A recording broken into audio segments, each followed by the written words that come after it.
రానున్నటువంటి 2.5 సంవత్సరాలు తెలంగాణ రాష్ట్ర రాజకీయాల్లో భారతీయ జనతా పార్టీ పోషించాల్సినటువంటి పాత్ర, ఎన్నికలలో భారతీయ జనతా పార్టీ ఈ రాష్ట్రంలో అధికారంలోకి రావాలనేటువంటి ఆకాంక్షని బలంగా ముందుకు తీసుకుపోయేటువంటి పరిణామ క్రమంలోనే ప్రతి 3 సంవత్సరాలకు ఒకసారి మనం ప్రశిక్షణ శిబిరాలను ఏర్పాటు చేసుకుంటాం.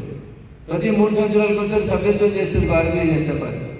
ప్రతి 3 సంవత్సరాలకు ఒకసారి మండలాధ్యక్షులు, జిల్లా అధ్యక్షులు, రాష్ట్ర అధ్యక్షులు, ఆల్ ఇండియా అధ్యక్షులు మారుస్తూ ఉంటారు.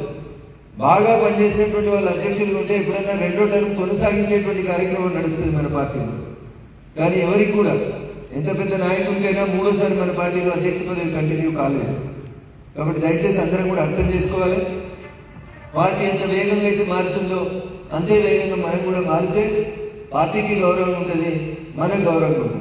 మీరు అనుకుంటారు కావచ్చు 2014 అయిపోగానే రాష్ట్ర నాయకులు 19లో గెలుస్తామని చెప్తారన్న, 19 అయిపోగానే 24లో గెలుస్తామని చెప్తారు, 24 అయిపోగానే 29లో గెలుస్తామని చెప్తారు. ఇది ఊతపదమైందని మీరు అనుకోవచ్చు. పాత రోజులు మారినాయి, పాత జమానా మారింది. గెలవాలని పార్టీ ఒక దగ్గర గీత గీసుకుంటే ఖచ్చితంగా అది గెలవడం కోసం మనందరి నాయకుడు, ప్రపంచం మెచ్చిన నాయకుడు, ఈరోజు 13వ వసంతంలోకి ప్రధానమంత్రిగా అడుగుపెడుతున్నటువంటి నాయకుడు గౌరవనీయులు నరేంద్ర మోడీ గారు ఒక మాట అనుకుంటే, సూర్యుడు తూర్పున ఉదయిస్తాడనేది ఎంత నిజమో 195% మార్కులతో వారు తీసుకున్నటువంటి లక్ష్యాన్ని ప్రతి సందర్భంలో కూడా సాధించిన ఒకే ఒక నాయకుడు గౌరవనీయులు నరేంద్ర మోడీ గారు.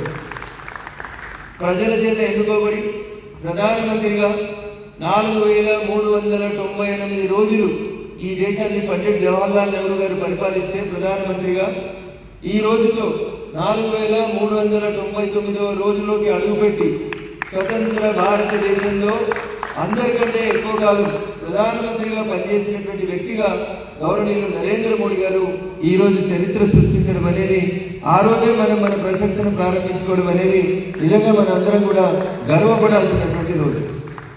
రాష్ట్ర పార్టీ, కేంద్ర పార్టీ 12 వసంతాలు పూర్తయితున్నటువంటి ఈ సందర్భంగా కొన్ని కార్యక్రమాలు చేయాలని చెప్పింది. బూత్ అధ్యక్షుల దగ్గర నుంచి మొదలుకుంటే రాష్ట్ర పార్టీ అధ్యక్షుల వరకు అందరం కూడా రాష్ట్ర పార్టీ ఇచ్చినటువంటి, కేంద్ర పార్టీ ఇచ్చినటువంటి ఆ కార్యక్రమాలన్నింటి లోపల కూడా విధిగా భాగస్వాములు కావాలని మీకు అందరికీ కూడా అప్పీల్ చేస్తా ఉన్నారు. నాకు చెప్పలేదు, నాకు ఇన్విటేషన్ లేదు, నన్ను పిలుస్తలేరు, నన్ను స్టేజ్ మీదకి విలువలేదు. దయచేసి ఇట్లాంటి మాటలు మానుకుందాం. పార్టీ క్రమశిక్షణతో పాటు ముందుకు పోయేటువంటి కార్యక్రమంలో అందరం కూడా భాగస్వాములు అవుదామని నేను మీ అందరికీ కూడా సవినయంగా మరొకసారి అప్పీల్ చేస్తూ, నేను మాట్లాడినటువంటి మాటలలో ఏమైనా పరుషపదాలు ఉంటే, ఎవరికైనా గుండెకి దాకినట్టు అనిపిస్తే దయచేసి వాటిని గుండె మీద తీసుకోవద్దు. ఎందుకంటే తొందరగా గుండె నొప్పులు వస్తాయి.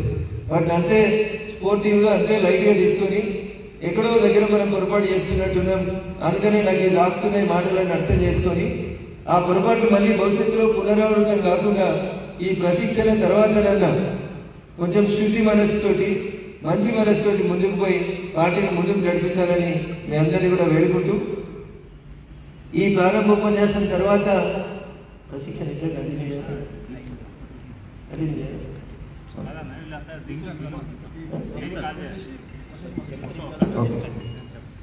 సో నేను జూనియర్ కాబట్టి సీనియర్లు అడుగుతా ఉన్నా ఏం చేయాలి. సో ప్రారంభ ఉపన్యాసం ముగిసిన తర్వాత వేదిక ఖాళీ అవుతుంది. వేదిక మీద ఈ కాలాంశం మొదటికి సంబంధించిన దానికి ఎవరో ఒకరు అధ్యక్షత వహిస్తారు.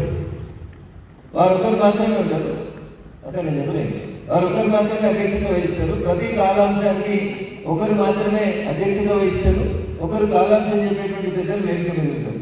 కాబట్టి సిద్దిపేట జిల్లా పండిట్ దీన్ దయాళ్ ఉపాధ్యాయ ప్రశిక్షణ శిబిరంలో మీ అందరితో పాటు కలిసి 2 రోజుల పాటు ఉండేటువంటి అవకాశం కల్పించినటువంటి రాష్ట్ర పార్టీకి, జిల్లా పార్టీకి, వేదిక మీద ఉన్నటువంటి గౌరవ పెద్దలకి మీకు అందరికీ మనస్ఫూర్తిగా శిరస్సు వంచి శుభాకాంక్షలు తెలియజేస్తూ, ఈ ఉద్ఘాటన కార్యక్రమం రేపు సాయంత్రం సమారోహం అయిపోయేదాకా అందరం కూడా ఇంత ఉత్సాహంతో, ఎంతో స్ఫూర్తితో ముందుకు తీసుకెళ్లాలని మీ అందరినీ విజ్ఞప్తి చేస్తూ ఇంకొక మాట కూడా యాడ్ చేయాలనుకుంటున్నాను.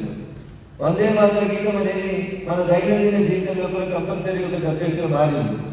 చిన్నప్పుడు మనకు స్కూళ్ళలో నేర్పించిన వందే మాతర గీతం కాదు, పూర్తి వందే మాతర గీతాన్ని వాడాలని చెప్పి భారత ప్రభుత్వం, భారత ప్రధాని గౌరవనీయులు నరేంద్ర మోడీ గారి నాయకత్వంలో ఒక నిర్ణయం తీసుకోవడం జరిగింది.